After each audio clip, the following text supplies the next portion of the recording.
This video will discuss the power and absorption of electromagnetic waves. So first, let's go over some really basic properties of electromagnetic waves.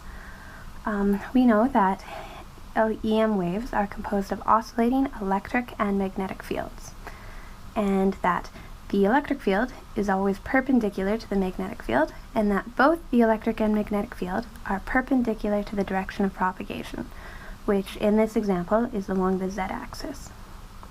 And in a simple medium, the electric and magnetic fields are in phase. So what that means is that at a specific point in time, when the electric field is at a maximum, correspondingly the magnetic field will also be at a maximum. Electromagnetic waves transfer energy over time and space. So this means that they transfer power. The power transmitted by an electromagnetic wave is in the same direction of propagation, and this is called the Poynting vector.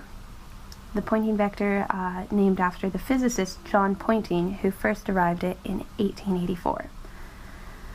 So this Poynting vector, denoted by this vector S, it represents the directional energy flux of the electric field. Essentially, it's the energy transfer per unit area per unit time.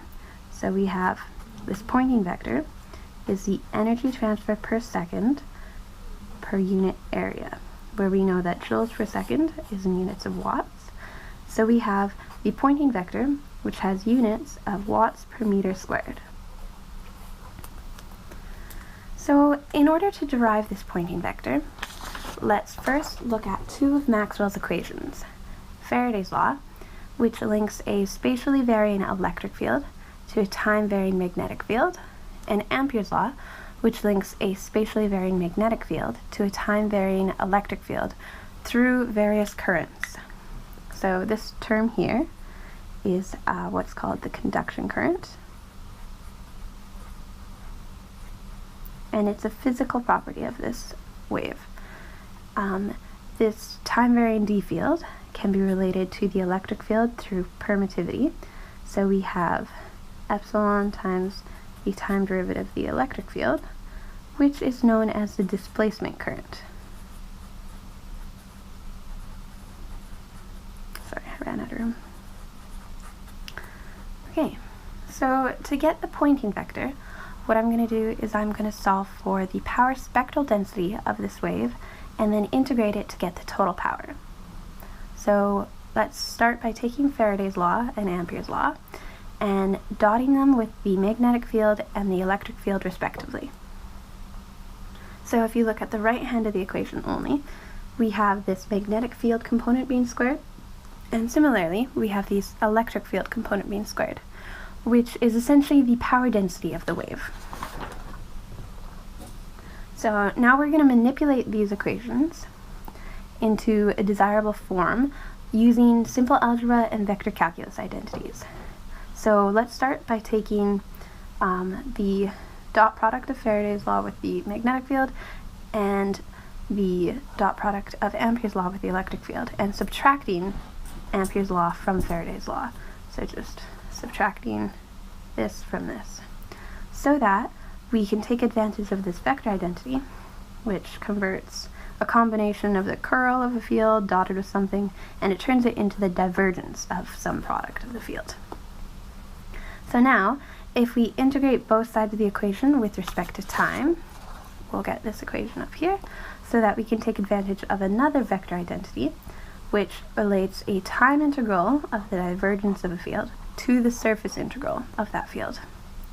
So we're taking this time integral of the divergence of the cross product of the electric and magnetic field and converting it into this closed surface integral of the cross product of the electric and magnetic fields, which we know is the Poynting vector. So now let's look at the right hand side of this equation. Let's assume that the wave is propagating in a simple medium, which relates this magnetic field through this constant permeability and this electric field through this constant permittivity, and it relates the current density to the electric field through the conductivity of the material. So if we sub these relationships into our equation, we'll get the following result, which states that the closed surface integral of the Poynting vector is related to the time integral of the combination of the square of the electric and magnetic fields. And in this term, in this side of the equation, this term is the energy density of the electric magnetic wave, and this term are ohmic losses, which is essentially the loss of energy through thermal heat from the absorption of a medium. So let's take a minute and just examine this equation and see if it makes sense. So what we're going to do is we're going to look at the units of it. So we have on the right hand side of the equation permeability, which is in units of henries per meter, permittivity, which has units of farads per meter, conductivity, which has units of Siemens per meter, and Siemens have units of 1 over ohm, so essentially conductivity has units of 1 over ohm meters. And then our electric field has units of volts per meter, and our magnetic field has units of amps per meter. So, subbing these units into this equation, we'll get henries per meter multiplied by amps squared per meter squared plus farads per meter multiplied by volts squared per meter squared plus 1 over ohm meter multiplied by volts squared per meter squared. So if you look at this last term here, we see volts squared per ohm, and we recognize this as power. And similarly, the first two terms, we know that the impedance associated with henries is simply X, and the impedance associated with farads is 1 over X. So one more time through this equation, we get the result that amps squared times some impedance plus volts squared divided by some impedance plus volts squared divided by some impedance. We can see here that every one of these terms is in units of power. So essentially the right hand side of the equation is in watts per meter cubed. So comparing this to the left hand side of the equation, we have the closed surface integral of the power density. And our power density is supposed to be in units of watts per meter square, as we previously discussed. So if we have the closed surface integral of watts per meter cubed is supposed to equal watts per meter squared is supposed to equal watts per meter cubed, just showing that this works. And so this equation that we've derived makes sense. Alright, so now let's look at the average power of the Poynting vector. So we know that the instantaneous power of this electromagnetic wave at any point in time is just going to be the cross product of the electric and magnetic fields. So it's going to look like this rectified sine wave at twice the frequency and twice the amplitude of the electric or magnetic fields. But the average power, or the average Poynting vector, is just going to be some continuous constant value, right? So we want to get rid of the time oscillating power. So in order to do that, we're going to take the root mean square, or the average, of the electric and magnetic fields and multiply them together. Because we know that electric and magnetic fields are sinusoids, and that the RMS value of a sinusoid is just equal to the peak value divided by root 2. So if we want the average Poynting vector, or the RMS value, we're going to multiply the root mean square value of the electric and magnetic fields together. And that will yield that the average Poynting vector is equal to the product of the magnitude of the electric and magnetic fields divided by 2. Now, we know that electric and magnetic fields are complex quantities, so this average Poynting vector turns into 1/2 the real portion of the complex electric field crossed with the complex conjugate of this complex magnetic field. So just really quickly working through the math here, we get this final result that the average Poynting vector is equal to 1/2 the real component of this complex electric field magnitude crossed with this complex magnetic field magnitude. So from this analysis, we can know that a propagating electromagnetic wave has an instantaneous power associated with it. Now this analysis is done assuming that the wave is propagating in a simple medium. So what happens to this average power when the wave is now propagating in a lossy material, or a material with conductivity? When a wave exists in a conductive material, there's a loss of energy due to the generation of thermal heat. So as this electromagnetic wave now propagates within a conductive material, there's this exponential decay of power away from the surface. And this is known as absorption due to the conductivity of the material. So in order to better understand this behavior, we're going to now look at the propagation of electromagnetic waves in a conductive material. Okay, so we're going to perform an analysis of a propagating wave, but now we're assuming that the wave is traveling in a conductive medium. So again, we're going to start with two of Maxwell's equations: Faraday's law, which links a spatially varying electric field to a time-varying magnetic field, and Ampere's law, which links a spatially varying magnetic field to a time-varying electric field. And we want to turn these equations into the form of a monochromatic plane wave. So we're going to manipulate them with algebra and vector calculus. So let's start by taking the curl, or the circulation, of Faraday's law. So that later on we can take advantage of this vector identity that equates the curl of the vector field to the Laplacian of that vector field, or the second spatial derivative of that field. So on the right hand side, when you look and you take the curl of Faraday's law, we are left with the curl of the magnetic field. And from Ampere's law, you can see here that the curl, or the circulation, of the magnetic field is equal to the time derivative of the electric field plus this additional term due to the fact that we're now in a conductive material.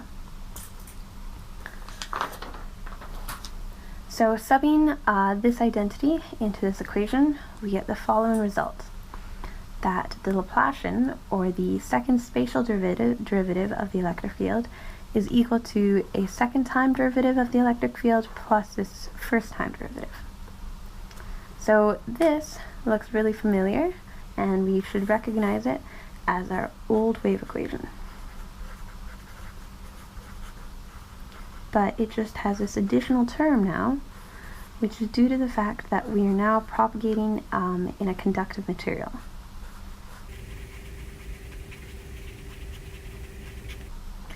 Now we know that electric and magnetic fields are actually complex components. So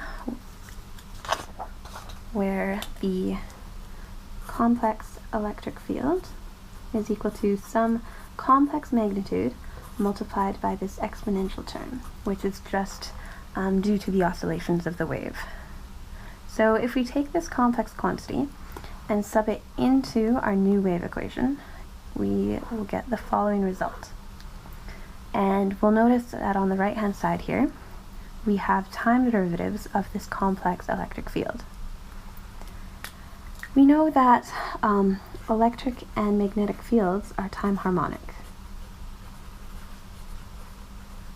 And a really nice property of time harmonic functions is that the time derivative of that function is just equivalent to that function multiplied by negative I omega, and that's coming from the exponential term. So the time derivative of a time harmonic function is just equivalent to that function multiplied by the by negative I omega, which again is coming from this complex exponential. So if we do that derivative all the way through, we end up with this equation. So you notice that this exponential term is in all the terms, so it can just get cancelled. And then dealing with this product and moving everything over to the left-hand side yields this equation. So we're going to continue manipulating this equation into a desirable form, which shows that the Laplacian of some complex electric field is equal to some wave vector multiplied by the complex electric field. So what we're going to do is we're going to multiply this last component by omega over omega and epsilon over epsilon. So we're not changing anything with the equation, we're just multiplying it by 1. The only reason we do that is because now we can factor out some constants and we're left with this result, where the Laplacian of this complex electric field is equal to some wave vector multiplied by this electric field. But note now that this wave vector is now complex, and this is due to the fact that we're now propagating in a conductive material. So we know that this complex wave vector has a real portion and an imaginary portion. And we know that, this is equal to the square of that complex wave vector. And we know that the square of this complex wave vector is equivalent to this magnitude. So what we can do is we can take this complex wave vector and sub it into the electric and magnetic field equations, and then we can solve for the imaginary and real components of this wave vector. Now, I'm not going to do that because it's a very long process and the derivation gets very messy very quickly. So instead, what I'm going to do is I'm going to show you the result of that process and demonstrate that it worked. So this is the result of that derivation. We have that the real portion of this complex wave vector is equal to this term, and the complex component is equal to this. So in order to check that this is valid, what we're going to do is we're going to look at the limits of this equation.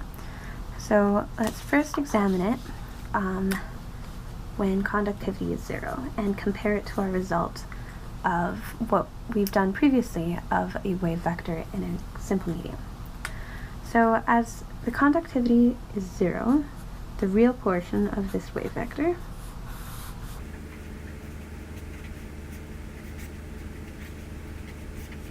is just going to equal omega over c multiplied by the relative permeability and permittivity divided by 2 and multiplied by 2. Okay, let's check the complex component.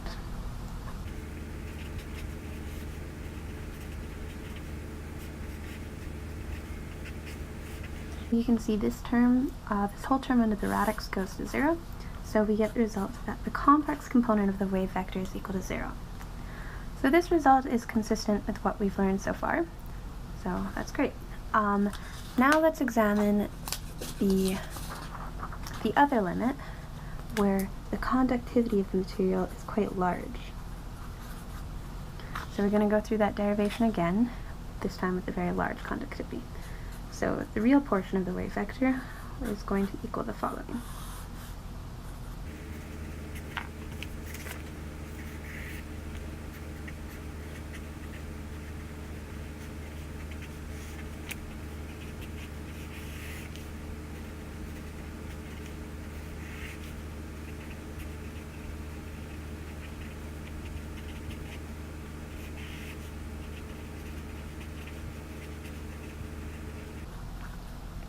Now moving this omega over c back under the radix, and knowing that the relationship is the speed of light is equal to 1 over the permeability and permittivity of free space, we can simplify this real portion of the wave vector even further.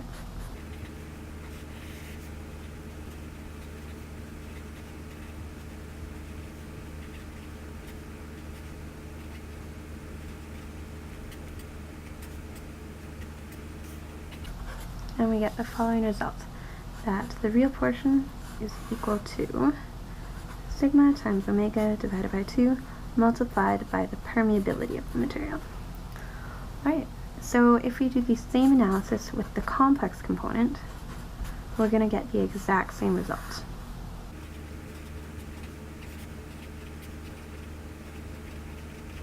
So that's the exact same. So we get that this complex component is equal to the conductivity times omega multiplied by the permeability of the material. So in this scenario, when the material of propagation has conductivity, there's an imaginary component of this wave vector. So now let's look at how this affects our wave.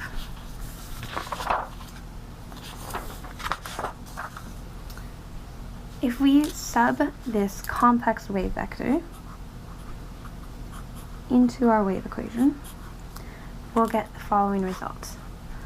And then working through the math a little bit, we are now left with this exponential decay term. And this decay term is due to the fact that we're now in a conductive material. We're in a lossy material now. And you can see that the same decay is observed within the magnetic field as well. So what does this decay term mean?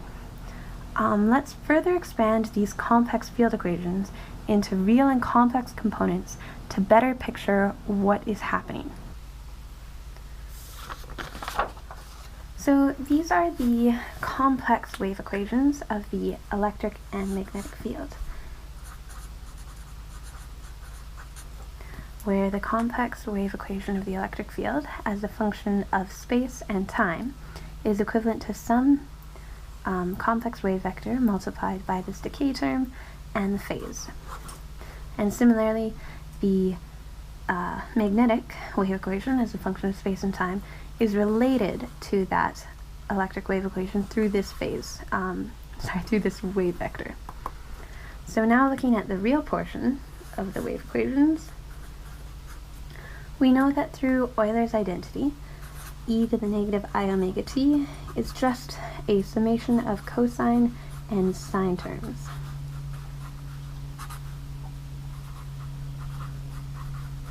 Sorry, that's by 2. So if we want the real portion of this wave, we're only going to look at the cosine terms. So here we have the real electric magnetic wave as a function of space and time is equivalent to some magnitude with a decay term, because now we're in a conductive material, multiplied by the real portion of this wave, where this phase angle, phi e, is just the phase angle of the wave propagating in the material. And similarly, the real portion of the magnetic wave equation as a function of space and time is equivalent to some magnitude with a decay term attached to it and the phase, where this additional magnitude and phase term are coming from the fact that this complex wave vector observed in the complex magnetic wave equation is equivalent to some magnitude multiplied by some phase angle. So these extra magnitudes and phases are being observed in the real portion of this magnetic wave equation. So looking at an electromagnetic wave propagating in a conductive material, we now see that both the electric and magnetic fields are confined by this exponential decay term. And there's also this additional phase shift in the magnetic field because you're propagating in a conductive material. So going back to how conductivity relates to power, we know that in a non-conductive material, there's constant power flow, and you're just left with this average Poynting vector. And now that that our wave is propagating in a conductive material, there's going to be this exponential decay term of power away from the surface of that material.